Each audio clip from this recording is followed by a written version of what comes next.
네, 오늘 누가복음 18장 말씀 나누면서 큰은혜 받는 시간 갖기를 원합니다.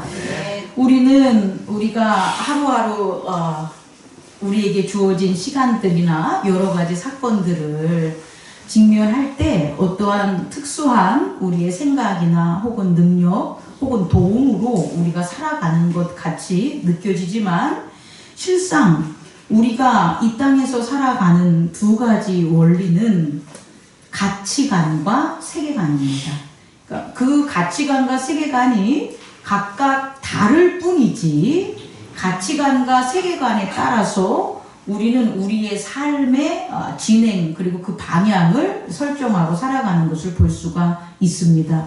예전에는요, 현대사회로 오기 전에 계급사회에서는 이와 같은 가치관과 세계관이 통일됐어요. 각자에게 가치관을 부여하는 게 아니고 각자가 바라보고 발견하는 그런 세계관으로 살아가는 게 아니라 국가나 윤리나 도덕이나 이러한 어떤 공동체가 공동의 가치관을 유교 혹은 불교 혹은 외국에 있어서는 어떤 여러 가지 철학적 근거를 들어서 이렇게 가치관을 세워놓고 그 가치관이 뒷받침하는 게 뭐냐 봤더니 세계관이라는 배경 속에서 살아간 거죠. 근데 현대사회로 오면서 개인에게 인권이나 천부인권이라는 것, 개인의 어떤 자유와 권리가 이 공동체의 권리와 가치를 상향, 이렇게 넘어서게 되면서부터 개인의 가치와 세계관이 우선순위하게 되겠죠. 그래서 어쩌면 그와 같은 가치관과 세계관의 다양성이 우리를 살아가는데 오히려 질서 있거나 안정되거나 평화롭게 인도하기보다는 오히려 혼란스럽고 복잡하게 어떤 충돌적인 갈등 속에서 살아가게 한 게 아닌가라는 것을 여러분에게 전하고 싶습니다. 다시 말해 우리 인생을 살아갈 때 돌이켜보면 평화롭고 안정된 삶 속에 살 때는 내가 가치관과 세계관이 뚜렷했다라는 거예요. 그런데 나의 가치관과 세계관이 갈등을 겪거나 혹은 공격을 당할 그런 시기를 우리가 처해 있을 때를 돌이켜 본다면 우리는 혼동 속에서 우리는 어떤 평화를 잃는 삶 속에서 또한 빈곤 속에서 사는 것들을 확인할 수가 있겠죠. 다시 말해 우리에게 있어서 가치관과 세계관은 무척 중요하다. 또한 종교는 우리에게 이와 같은 가치관과 세계관을 전달해 줍니다. 그런데 이 가치관이 우리 개인의 가치관이 아니라 우리가 믿는 그 신, 하나님 아버지의 가치관 그리고 하나님 아버지의 세계를 나타내는 세계관을 우리는 종교로서 우리가 습득할 수가 있겠죠. 그리고 예수 그리스도는 하나님의 참된 가치관과 하나님의 참된 세계관을 우리에게 가르쳐 주셨다는 거예요. 그럼 예수 그리스도가 우리에게 전해주신 하나님의 참된 가치관은 뭐냐 봤더니 하나님께서 우리의 죄를 사해 주셨다는 거예요. 이 말은 다시 얘기하면 예수 그리스도가 전한 가치관으로 말미암아 우리가 무언가의 가치관을 변화시킬 수 있냐 봤더니 우리는 더 이상 예수 그리스도 안에서는 죄인이 아니다.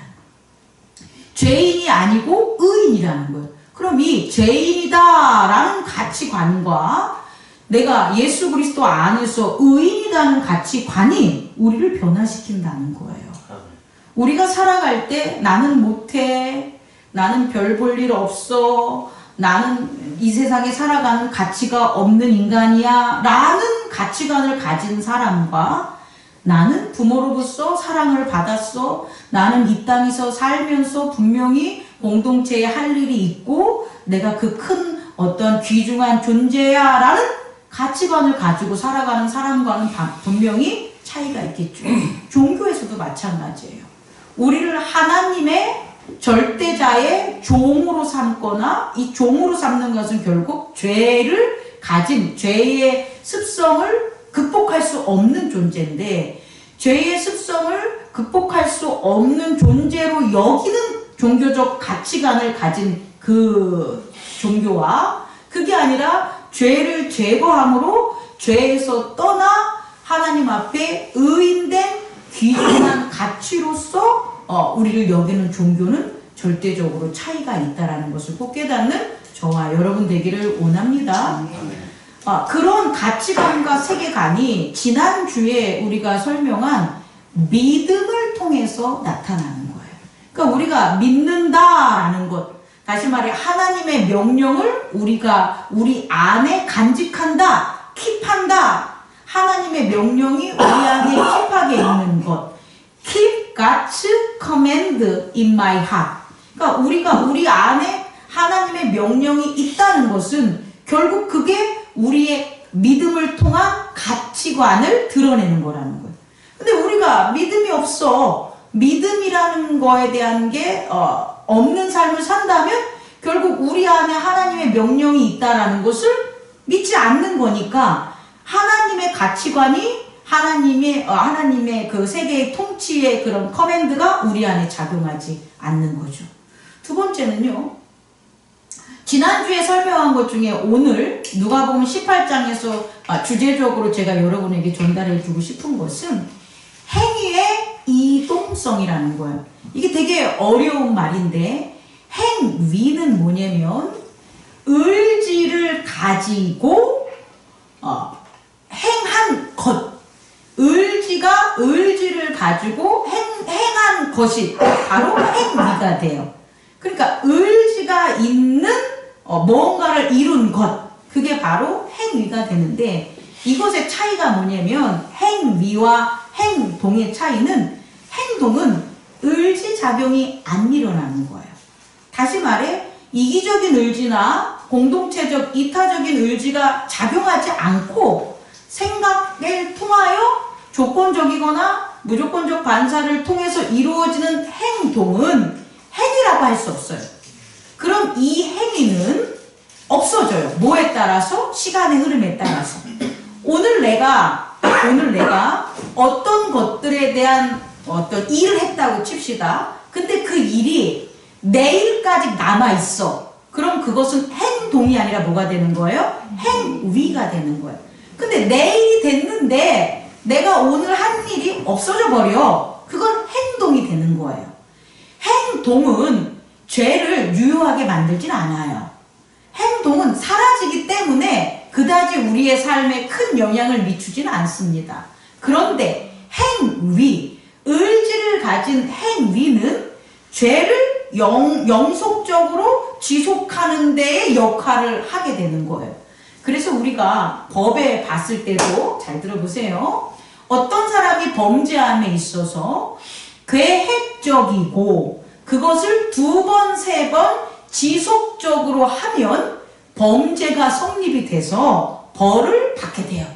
근데 그게 아니라 계획성이 없고 그리고 어쩔 수 없는 우연적인 상황에서 벌어진 실수의 그런 잘못된 그런 죄에 있어서는 뭘 해주냐? 용서를 해주는 것을 우리가 볼 수가 있습니다. 다시 말해 행위는 의지가 작용하는 거예요. 그럼 왜 행위의 이동성이 중요하냐면 우리의 행위의 이동성은 뭐냐면 이것도 먼저 설명하면 나의 의지가 아닌데 내가 다른 존재의 의지가 행한 행위 속에 살아갈 수 있는 게 행위의 이동성이에요. 이 말은 뭐냐면 제가 죄를 졌어요. 제가 죄를 저지른 게 장로님한테 전달되지 않아요. 이 말 이해할 수 있겠습니까? 우리 조상이 지은 죄가 자손들에게 그 행위가 이동되지 않아요. 그래서 조상의 죄를 받아가지고 그 죄를 씻김한다라는 그런 이론들은 이단적 종교가 되는 거예요. 우리 기독교적인 말씀이 아닙니다. 그런데 중요하게 행위가 이동하는 경우가 있어요. 그게 뭐냐면 아담이 지은 그런 사탄, 다시 말해 사탄을 뭐라 그래? 데몬. 그런 사단의 의지는 행위가 어떻게 돼요? 이동해요. 우리 개인은 아닌데 인간의 행위가 저지른 그 의지를 가진 잘못된 행위는 내가 저질렀다고 부모가 저질렀다고 자녀가 옛날에 연좌제를 줬지만 그건 아니기 때문에 없어진 거잖아요. 오늘날도 마찬가지고 종교적으로도 마찬가지예요. 그런데 사단을 뭐로 여기고 아버지로 여기고 사단을 숭배하면서 사단의 자녀가 되면 사단의 의지가 작용한 그 만든 행위가 누구에게 전가된다? 우리에게 사단을 섬기는 자에게 전가되는 거예요. 그게 행위의 이동성이에요. 그럼 이거와 대조적으로 하나님의 행위가 하나님의 자녀에게 무한되는 거예요? 이동될 수 있는 거예요. 예수 그리스도의 이타적인 자기 희생의 행위로 이룬 제사함이라는 그와 같은 행위가 우리가 하지 않았는데 우리가 누구의 자녀가 되면 하나님의 자녀가 되면 예수 그리스도의 행위가 그의 자녀에게 뭐 하는 거예요? 이동될 수 있다는 거예요. 이걸 꼭 깨닫는 저와 여러분 되기를 원합니다. 이게 왜 중요하냐면 두 번째로 계속 두 번째만 나오는데 앞에서 첫 번째로 쳐. 이 두 번째가 뭐냐면 이 행위의 이동성이 세계관을 확립하기 때문이에요. 여러분, 우리가 세계관이라는 게 우리가 세상을 만듭니까? 아니잖아요. 만들어진 세상을 우리가 이해하고 발견하는 거잖아요. 예전에는 과학적으로 우주에 대한 천체적인 세계를 천동설로 봤잖아요. 천체가 지구를 중심으로 도는 세계관이었잖아요. 그 세계관에 맞춰서 절대적인 왕정, 절대왕정이라는 게 성립할 수 있었다는 거예요. 다시 말해 세계를 보므로 그 세계에 대한 원리로 국가나 민족이나 혹은 공동체나 개인의 삶의 세계관이 형성이 됐다고요. 그런데 과학이 발달됨에 따라서 천체가 도는 게 아니라 누가 도는 거예요? 태양이 도는 게 아니라 지구가 도는 지동설이라는 세계관이 나온 거잖아요. 마찬가지로 예수 그리스도가 이 땅에 오시기 전에 하나님의 세계를 율법적 세계관에 의해서 전했다면 예수 그리스도가 이 땅에 오셔서 어떻게 했냐면 하나님의 세계관을 참된 세계를 전달해 주셨다는 거예요. 이것을 꼭 깨닫는 저와 여러분 되기를 원합니다. 그러면 세 번째, 예수 그리스도가 전한 하나님의 세계관은 우리가 이제 뭐냐라는 거잖아요. 예수 그리스도가 전한 하나님 나라의 세계관은 그 이전에 율법이 전한 현세적이거나 내세적 세계관이 아니라는 거예요. 우리는 기독교를 제가 중학교 때 철학책을 배우면서 기독교적 세계관이 뭐냐, 불교적 세계관이 뭐냐 그러면 내세적 세계관이라고 가르쳐줬어요. 근데 그건 그리스도의 세계관을 모르는 자들이 전하는 거지 실제적으로 예수 그리스도가 전한 세계관은 현세적 세계관도 아니고 내세적 세계관도 아닙니다. 예수님이 전한 하나님 나라의 세계관은 따라해보세요. 선제와 예정. 선제와 예정이라는 거예요. 현세적 세계관은 현세에만 다스리는 하나님. 다시 말해 하나님의 세계가 현세에 나타난다는 거예요. 내세적 세계관은 하나님이 다스리는 세계가 내세에 일어나는 게 참된 세계라는 거예요. 현세에 내가 살고 있어도 내세에 도래하는 곳이 참된 하나님의 통치 세계다라고 여기며 살아가는 게 내세적 세계관이에요. 근데 예수 그리스도가 전한 세계관은 이게 아니라는 거예요. 예수 그리스도가 전한 세계관은 선제와 예정의 세계관인데 선제는 뭐냐면 하나님이 태초부터 나를 모았다는 거예요? 만드셨다는 거예요. 내가 태초부터 있었다는 거예요. 누구 안에? 그리스도 예수 안에. 그럼 나라는 존재는 이렇게 개별적으로 물질의 세계에서 이렇게 존재하는 내가 중심된 게 아니라 정말 나는 참된 하나님의 자녀로서 태초부터 그리스도 안에서 있었다. 나의 생명은 태초부터 있었던 그리스도 안에 있는 나다라는 것들이 선지게 되는 거예요. 그래서 예수 그리스도를 단순히 미래에 예언적으로 오시는 분으로 본 게 아니라 예수 그리스도는 태초부터 하나님과 함께 천지를 창조하실 때 존재하신 생명이고 능력이고 빛이시다라는 것들을 누가 전한 거예요? 예수님이 전한 거예요. 그리고 그 예수님이 전한 것을 요한 공동체가 요한복음을 통해서 나타내주는 1장에서 설명하고 있는 거예요. 우리들이 그냥 단지 예수님이 불러서 모여가지고 서로서로 말씀 전하고 예수님 돌아가시고 부활하는 거 그거 확인하고 증언한 그냥 현세적으로 존재한 우리가 아니라 우리는 태초부터 그리스도 안에서 부름을 받은 자들이다 라는 것들을 요한복음에서 혹은 바울의 교회에서 나타날 수 있는 거예요. 이게 바로 선제다. 그럼 우리는 선제적 세계관으로 우리가 알 수 있는 게 뭐예요? 하나님 아버지의 온전함이에요. 하나님 아버지의 온전함. 잘 보세요. 믿음이 적은 자들 혹은 예수 그리스도의 복음을 모르는 자들은 이런 얘기를 해요.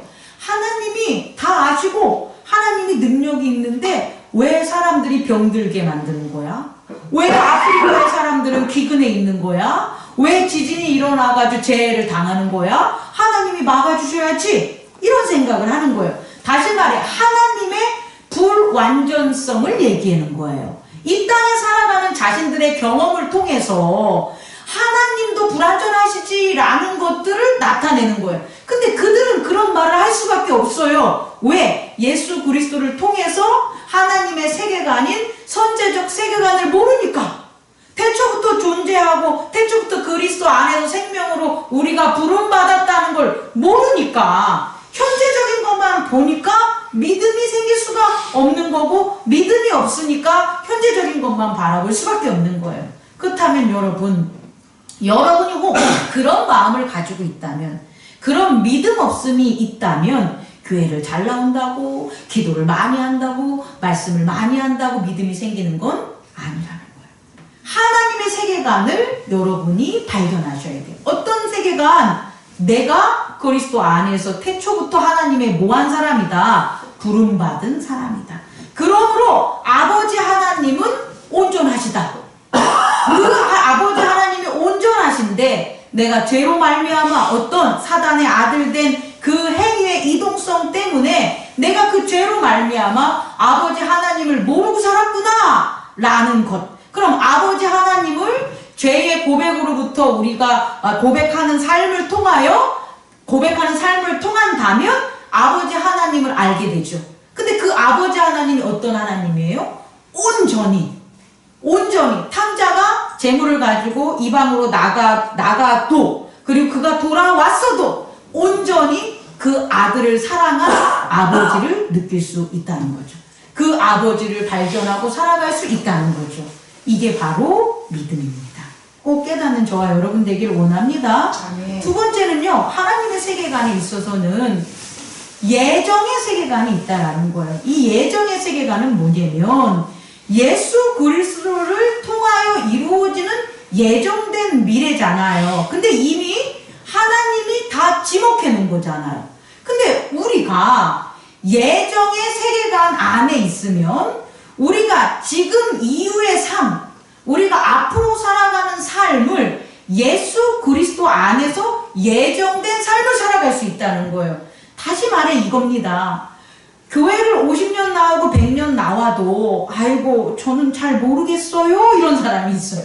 저는 제가 구원받을지 잘 모르겠어요. 모르지. 왜? 오늘 아프니까. 모르지. 내가 어제 돈 벌었는데 도둑놈이 그 돈을 다 가져갔으니까. 이런 현상적인 게 일어나니 아니 내가 앞으로 무슨 일이 나한테 벌어질지 나는 예측을 못하고 믿음이 약한 거예요. 근데 결국 그런 건 뭐냐? 하나님의 예정을 믿지 않기 때문에 그러는 거예요.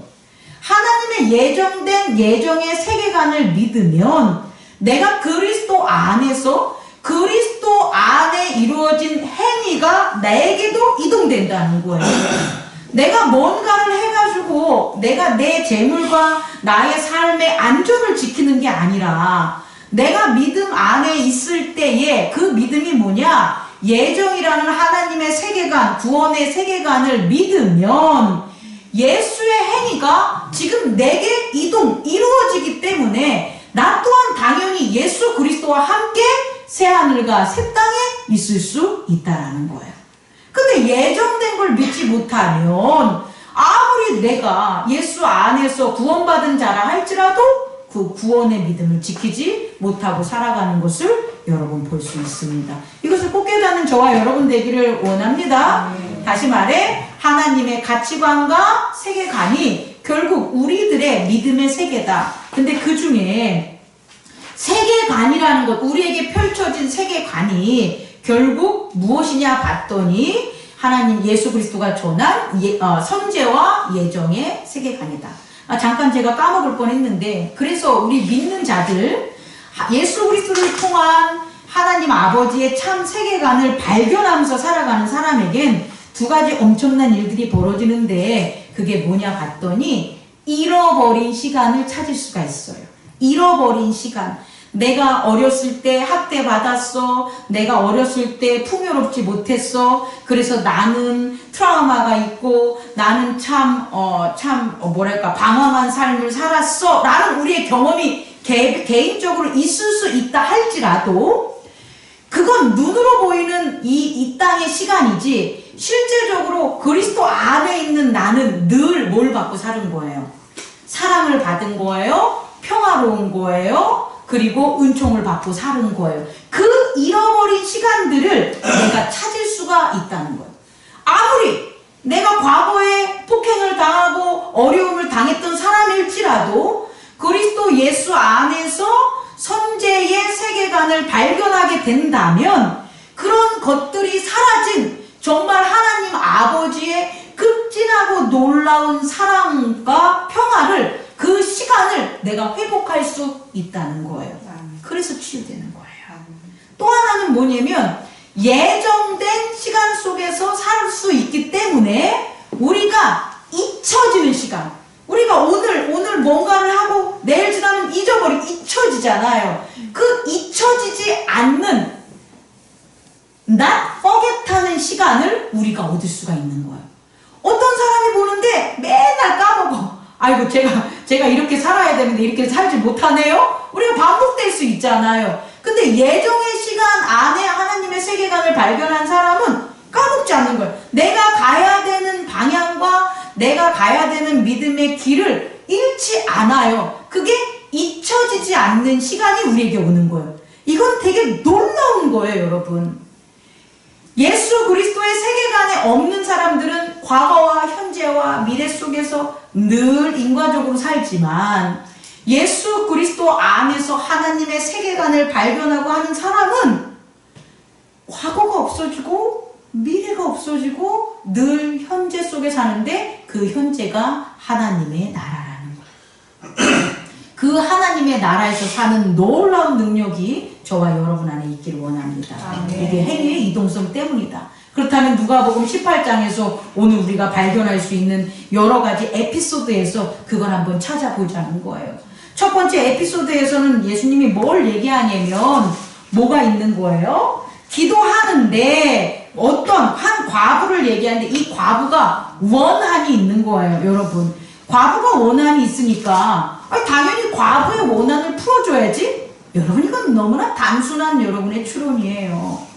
과부는 원한이 있을 수밖에 없어요. 그 당시 억울함을 당할 수밖에 없어요. 근데 그 억울함과 원한은 풀어지는 게 아니에요, 여러분. 감당하면서 살아가는 거예요. 이 세계관에 의하면, 이 유대의 세계관에 의하면 예수 그리스도의 세계관이 아닌 사단의 자녀로서 사는 율법의 세계관에 있어서 이 과거의 원한과 원망은 그대로 있을 수밖에 없는 거란 말이에요. 아이, 오늘날 우리가 현대사회에 왔으니까, 아이고, 그러면 안 되지. 법이 정의로워야지. 과부가 저러면 돼? 이런 얘기를 하지만, 그렇지 않아요. 이때 율법주의적인 세계관에 있어서는 과부는 힘이 없고, 과부는 종속적으로 그의 주인 아래에서 뭐 하는 거예요? 삶을 살아갈 수밖에 없기 때문에, 그가 원한을 가지고 원망을 갖는 것은 풀어진다, 안 풀어진다? 안 풀어진다는 거예요. 그런데,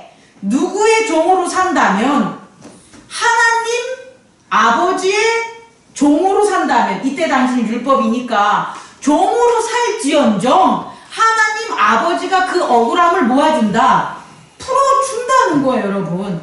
그럼 왜 풀어주냐는 거예요. 현재는 율법이 지배하는 그런 과부의 억울함이 안 풀어지는 세계관인데, 누구의 행위 때문에? 그리스도의 행위 때문에 그렇다는 거예요. 어떤 그리스도? 선제에 있었던 예수 그리스도가 만물을 모두 다 뭐 하는 거예요? 빛이 되고 생명이 되게끔 했었던 그 그리스도의 행위가 누구에게 적용되냐? 이 과부에게 적용된다라는 거예요. 그럼 이 과부가 뭘 했을 때? 기도했을 때. 다시 말해, 그 기도는 아버지 하나님이 들어주신다는 믿음 안에 있는 기도가 되고, 그 기도를 통해서 지금 있진 않지만, 과부의 세계관은 아니지만 선제했던 그리스도의 세계관에 행위가 이동돼서 그 과부의 원망이 뭐 한다는 거예요? 풀어질 수 있다는 걸 깨닫는 저와 여러분 되기를 원합니다. 오늘날에도 적용할 수 있다니까요. 내가 하나님 왜 저를 도와주지 않아요? 하나님 왜 나한테 이런 일이 벌어져요? 하나님 억울해요. 저 못된 놈들 다 죽여주세요. 라는 기도가 나오는 그런 세계 속에 우리가 살아갈 수 있어요.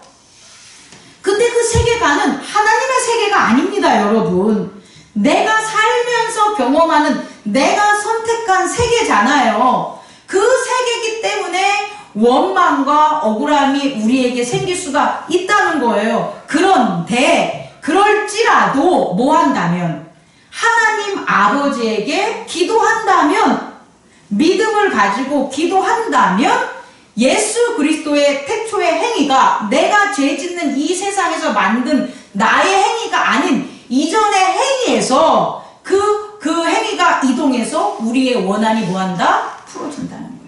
근데 여러분의 기대나 기도처럼, 혹 잘못된 기도처럼 그 나에게 핍박을 준 못된 놈이 죽거나 망해서 풀어지진 않아요. 만약에 그래서 풀어진다면 그 세계 안에서 풀어진 거죠. 그 나에게 정말로 고난과 역경을 준 그 놈은 영원히 잘 살 거예요. 그럼에도 불구하고 내 원망과 내 처지가 그리스도의 행위의 이동성으로 위로받고 풀어주는 거예요. 이게 놀라운 기적이라는 걸 깨닫는 저와 여러분 되기를 원합니다. 그래서 오늘 에피소드 오늘 보면 그 아버지가 기도를 들어줄 때 원한을 가진 그 대상을 불러다가 어떻게 막 해가지고 풀어주는 게 아니라 그 기도하는 불쌍함을 보고 들어줌이라고 나와 있을 뿐이라는 걸 꼭 깨닫는 저와 여러분 되기를 원합니다. 또 하나는 뭐가 되냐면, 뭐가 되냐면, 행위의 이동성 때문에, 그 믿음의 기도 때문에 우리가 죄인에서 떠나가서 의인이 될 수 있다는 거예요. 자, 두 번째 에피소드를 한번 보면요. 바리새인과 세리가 기도를 하는데, 바리새인은 어떻게 기도를 합니까? 따로 서서 저는 다른 사람 곧 토색 불의 그 다음에 간음하는 자들 같지 아니하고 이 세리와도 같지 아니함을 감사합니다 이렇게 기도하는 거는 나는 그런 사람이 아닙니다 라는 내 행위를 드러내잖아요. 내 행위를 보고 하나님 저를 만나주세요 라고 기도하는 거잖아요. 근데 예수님이 전하는 건 이게 아니라는 거죠. 그렇게 하지 않고 세리는 가가지고 뭐 하는 거예요? 나는 가만히 서서 멀리 서서 눈을 감고 들어 하늘을 쳐다보지도 못하고 다만 가슴을 치며 이르되 하나님이여 불쌍히 여기소서 나는 죄인입니다 라는 거죠. 이 사람이 그 죄진 행위들을 나열한 게 아니에요, 여러분. 이것은 아버지 앞에 나는 죄인입니다 라는 죄를 고백하는 거예요. 내가 무슨 죄를 짓고 무슨 죄를 짓고 무슨 죄를 짓고 무슨 죄를 졌으니까 용서해 주세요. 우리 이렇게 기도하잖아요. 그렇게 그렇게 기도하지 이제 말라고. 그것은 내가 내 죄를 용서해 달라는 거지만 결국 내가 뭘 강조하는 거예요? 내 행위를 강조하는 세계관 속에서 나타나는 잘못된 믿음이라는 거예요. 그냥 하나님 앞에 나아가면 우리는 뭐라는 거예요? 죄인이라는 거예요. 그냥 저는 죄인입니다. 저는 죄인밖에 안 됩니다. 라고 고백을 하라는 거예요, 여러분. 그러면 이걸 들은 아버지가 너가 죄인이, 네가 죄를 고백했기 때문에 죄인이 아니라 너를 내가 의롭게 여겨 이거예요. 자, 여러분 우리가 기독교에서 가장 중요하게 여기는 오직 한 가지를 꼭 알아야 되는데, 하나님이 인정하는 의인은 자기 죄를 고백하는 것밖에 없어요. 예수님이 왜 하나님 앞에 의인이냐면 이 땅의 모든 죄인들의 죄를 뭐하기 때문에 고백하게 해주는 자기 희생을 했기 때문에 예수님이 의인이라는 거예요. 그럼 우리가 하나님 앞에 나아갈 때 하나님이 우리를 만나주셔 라고 하면 죄인은 안 만나주신단 말이에요. 그럼 우리가 의인 돼야지 하나님이 우리를 만나주실 거 아니에요. 근데 유일하게 의인 될 수 있는 방법이 뭐다? 내 죄를 고백하는 거다. 여러분 이게 너무 어려운 거예요. 기독교에서 이게 습관화돼가지고 참된 죄의 고백이 없이 그냥 생각적으로 습관적으로 행위적인 죄를 고백하는 건데, 그게 아니라 우리는 이 세상에 살면서 사단의 아들 될 수밖에 없다라는 거예요. 행위의 이동성 때문에, 사단의 의지가 이동했기 때문에, 그 의지로 만든 행위 때문에. 그래서 우리는 우리의 죄를 고백하는 게 너무 어렵고 제일 어려운 거예요. 하지만 예수 그리스도 안에서 우리의 죄를 뭐 할 수 있다? 고백할 수 있다. 그게 가장 하나님 보시기에 뭐다? 의다. 꼭 깨닫는 저와 여러분 되길 원합니다. 그렇다면 하나님이 아주 크게 쓰시고 중하게 쓰시고 함께하는 사람들을 본다면 그 사람들은 뭘 고백하는 거예요? 죄의 고백. 그게 깨끗하고 순결하고 선결하면 할수록 하나님은 그를 더 크게 쓰신다는 것을 깨닫는 저와 여러분 되기를 원합니다. 세 번째로는 있잖아요. 세 번째로 하나님의 세계관 속에 이루어지는 게 뭐냐? 따라해보세요. 현세의 복과 내세의 영생. 이게 지금 이루어지는 거라고요.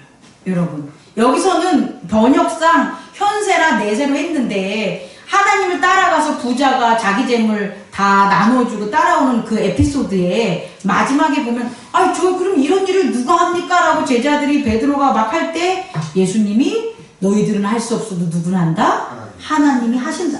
근데 그 하나님이 하시는 게 뭐냐 봤더니 너희들이 나를 따르는 하나님의 세계를 믿음 안에 있을 때 하나님이 그 믿음의 세계가 안에서 뭘 해주냐 봤더니 니네들이 잃었다고 생각하고 떠났다고 생각하는 것들을 갑절로 3배로 다 회복시켜주고, 그리고 그것뿐만 아니라 너희들이 나와 함께 살아갈 그 새하늘과 새 땅 또한 너희들에게 줄 거야 라는 거예요. 이게 하나님의 세계관이라는 것을 꼭 깨닫는 저와 여러분 되기를 원합니다.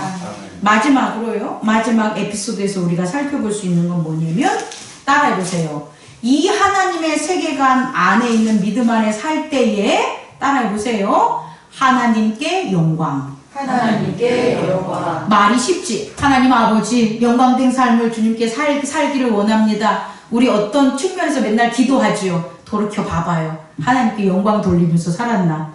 못 삽니다, 여러분. 원래 못 사는 거예요. 왜? 이 땅의 세계에서는 하나님께 영광 못 돌리고 사람들에게나 영광 돌리고 사단에게나 영광 돌리고 귀신에게나 영광 돌리고 국가나 나라에게서나 영광 돌리는 거지, 가려져 있는 하나님의 세상에 어떻게 영광을 돌리겠어요. 그러나 믿음 안에 그리스도의 행위가 우리에게 뭐 하는 거예요? 하나님의 세계관 안에 있을 때에 그리스도의 행위가 하나님께 영광 돌렸던 그 놀라운 태초의 그리스도의 행위가 오늘날 우리들에게 있어서도 일어날 수 있는 거예요. 그래서 그리스도 안에서 우리는 하나님께 영광을 돌릴 수 있는 기적 같은 같은 일들, 오늘 에피소드로 보면 맹인이 눈을 뜨는 거죠. 원래 뜰 수 없지만 예수 그리스도를 만나 네가 원하는 게 뭐니? 라고 했을 때 보기를 원합니다 라고 했을 때 하나님이 그걸 이루어 줌으로 하나님께 영광을 돌리는 것처럼 그리스도 예수의 세계관 안에서 살 때에 우리가 네가 원하는 게 뭐니? 이 음성을 듣기 바랍니다. 네. 하나님, 예수님, 내가 바라는 게 이겁니다. 맨날 해봤자 이루어져도 몰라. 다 까먹어. 왜? 그런 세계니까. 근데 그게 아니라 그리스도 예수의 세계관 안에서 믿음으로 살면 행위의 이동성이 있어서 어떤 일이 벌어지냐? 네가 원하는 게 뭔데? 라는 그리스도의 음성을 여러분이 듣게 되는 거예요. 내가 원하는 게 뭡니다가 아니라 예수님이 우리에게 물어보는 네가 원하는 게 뭔데? 라는 걸 들었을 때에 그 믿음으로 내가 얘기하면 그것이 이루어져 하나님께 영광을 돌릴 수 있는 그러한 놀라운 일들이 우리에게 펼쳐짐을 믿기 바랍니다. 아멘. 믿음은 너무 중요한 거라는 걸 꼭 깨닫고 그 믿음 안에서 살아가는 저와 여러분 되기를 원합니다. 아멘. 기도하겠습니다.